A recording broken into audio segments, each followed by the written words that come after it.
The issue of race. Vice President Biden, you say that President Trump's response to the violence in Charlottesville 3 years ago, when he talked about very fine people on both sides, was what directly led you to launch this run for president. Oh, yeah, sure. President Trump, you have often said that you believe you have done more for Black Americans than any president, with the possible exception of Abraham Lincoln. My question for the two of you is, why should voters trust you rather than your opponent to deal with the race issues facing this country over the next 4 years? Vice President Biden, you go first. It's about equity and equality. It's about decency. It's about the Constitution. And we have never walked away from trying to require equity for everyone, equality for the whole of America. But we've never accomplished it. But we've never walked away from it like he has done. It is true. The reason I got in the race is when those people, close your eyes, remember what those people look like coming out of the fields carrying torches, their veins bulging, just spewing anti-Semitic bile, and accompanied by the Ku Klux Klan. A young woman got killed. And they asked the president what he thought. He said there were very fine people on both sides. No president has ever said anything like that. It is who's now, sir. Second point I'd make to you is that when Floyd was killed, when Mr. Floyd was killed, there was a peaceful protest in front of the White House.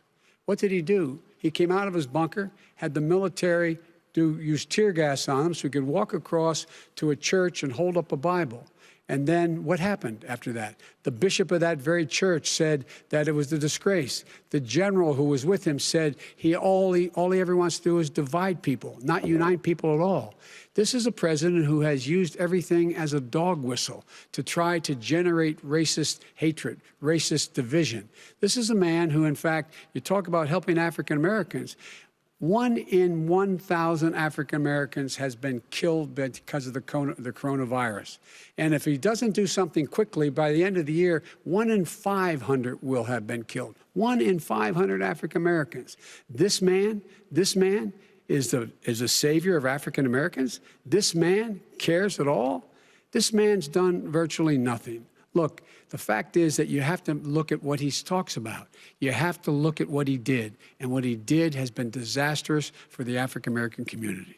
So, President Trump, you have 2 minutes. Why should Americans trust you over your opponent to deal with racism? He did a crime bill, 1994, where you call them super predators, African Americans, the super predators, and they've never forgotten it. They've never forgotten it, Joe. No, sir, it's his 2 minutes. So you did that, and they call you a super predator, and I'm letting people out of jail now that you have treated the African American population community, you have treated the Black community about as bad as anybody in this country. You did the 1990, and that's why, if you look at the polls, I'm doing better than any Republican has done in a long time, because they saw what you did. You call them super predators, and you've called them worse than that, because you look back at your testimony over the years, you've called them a lot worse than that. As far as the church is concerned, and as far as the generals are concerned, we just got the support of 250 military leaders and generals, total support. Law enforcement, almost every law enforcement group in the United States. I have Florida, I have Texas, I have Ohio, I have Portland. The sheriff just came out today and he said, I support President Trump. I don't think you have any law enforcement. You can't even say the word law enforcement, because if you say those words, you're going to lose all of your radical left supporters. And why aren't you saying those words, Joe? Why don't you say the words law enforcement? Because you know what? If they called us in Portland, we would put out that fire in a half an hour, but they won't do it because they're run by radical left Democrats. If you look at Chicago, if you look at any place you want to look, Seattle, they heard we were coming in the following day, and they put up their hands, and we got back Seattle. Minneapolis, we got it back, Joe, because we believe in law and order, but you don't. The top 10 cities and just about the top 40 cities are run by Democrats and, in many cases, radical left. And they've got you wrapped around their finger, Joe, to a point where you don't want to say anything about law and order. And I'll tell you what, the people of this country want and demand law and order, and you're afraid to even say it. All right. I want to return to the question of race.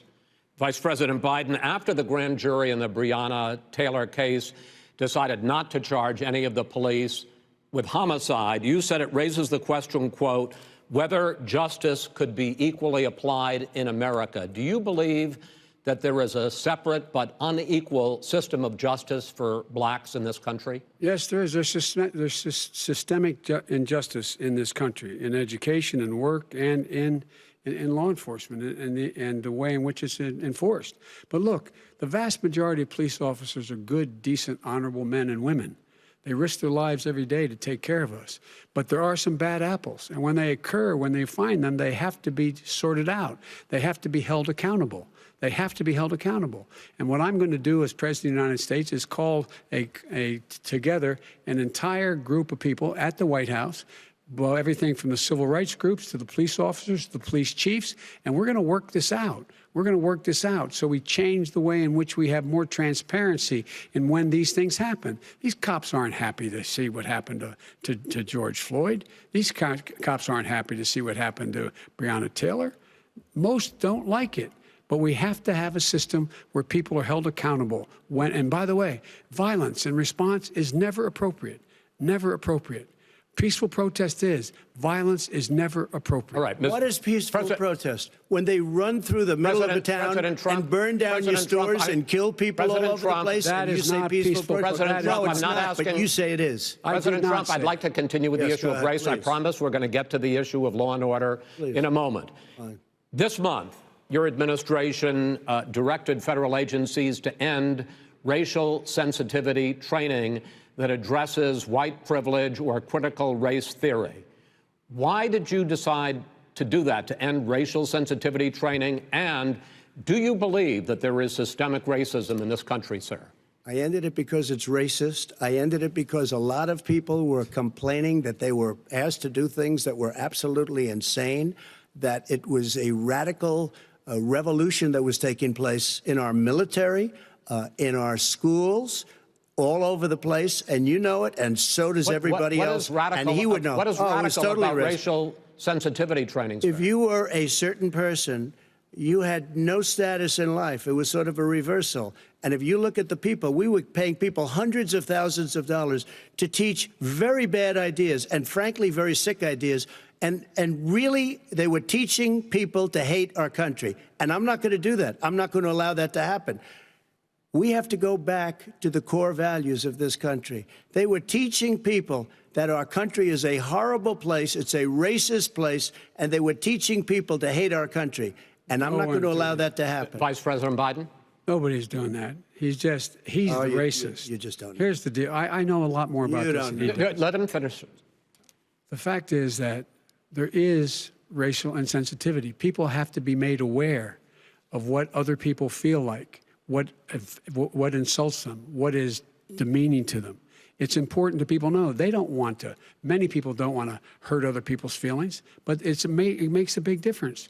It makes a gigantic difference in the way a child is able to grow up and have a sense of self-esteem. It's a little bit like how this guy and his friends look down on so many people. They look down their nose on people like Irish Catholics like me and grew up in Scranton. They look down on people who don't have money. They look down on people who are of a different faith. They look down on people who are a different color. In fact, we're all Americans. The only way we're going to bring this country together is bring everybody together. There's nothing we cannot do if we do it together. We can take this on and we can defeat racism in America. President Trump, sir. During the Obama-Biden administration, there was tremendous division. There was hatred. You look at Ferguson, you go to many places. Look at Oakland. Look what happened in Oakland. Look what happened in Baltimore. Look what happened. Frankly, it was more violent than what I'm even seeing now. Oh, my but Lord. The reason is that ridiculous. the Democrats that run these cities don't want to talk like you about law and order. Violent and you crime, still haven't mentioned. Violent Are you crime. in favor of law and order? I'm in favor of law. You follow it. Are you in favor of law and order? Go yes, ahead. I'm in favor. You asked a question, let him finish. Law and order. Law and order. Let him answer. Law and order with justice, where people get treated fairly. Okay. And the fact of the matter is, violent crime went down 17%, 15% in our administration. All right. It's gone up on his watch. Went down. Hi, everyone. George Stephanopoulos here. Thanks for checking out the ABC News YouTube channel. If you'd like to get more videos, show highlights, and watch live event coverage, click on the right over here to subscribe to our channel. And don't forget to download the ABC News app for breaking news alerts. Thanks for watching.